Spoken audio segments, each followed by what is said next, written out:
அனைவருக்கும் மதிய வணக்கம். நிற்கல் ஆன்மீக சேவை யோகேஸ்வரி பழனீஸ்வரன். இன்று அனைவருக்கும் மகளிர் தின வாழ்த்துக்கள்.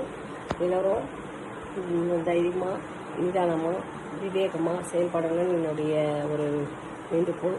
இன்றைய காலகட்டத்தில் நம்ம பெண்களுக்கு உதாரணமாக எடுத்துக்கணும்னா, தெய்வத்தின் வழியில் பார்த்தா மதுரை மீனாட்சி அம்மன், மற்ற தலைவர்கள் மத்தியில்னு பார்த்தா இந்த மாதிரி பெரும் தலைவர்களாக இருக்காங்க.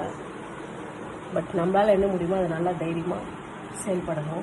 வாழ்க்கையில் மகளிர் இன்னும் உயர்ந்து எல்லா துறையிலும் வளர்ந்து வரணும்னு என்னுடைய இறைவனுடைய நான் வேண்டிக்கிறேன். ஓம் நம சிவாய், ஓம் சக்தி, வாழ்க வளமுடன். பெண்களுக்காக என்ன செய்யணும், பெண்ணின் துணிவு மண்ணின் கழிவுன்ற ஒரு கான்செப்டில் என்னோடய சின்ன மேகசினில் நான் வெளியிட்டிருக்கேன். சிட்டி வாய்ஸ்ன்றதில் அதுக்கு இன்னும் வளர்ந்து வரணுன்றதுக்கு என்னுடைய ஆசை. நீங்களாம் எனக்கு வழிகாட்டுகின்ற மகளிர் தினத்துலேருந்து என்னை ஆதரிப்பீங்கன்னு சொல்லிட்டு உங்கள்கிட்ட அது பகிர்ந்துக்கிறேன். ஓம் சக்தி, பராசக்தி, பெண்ணின் துணிவு மண்ணின் கழிவு.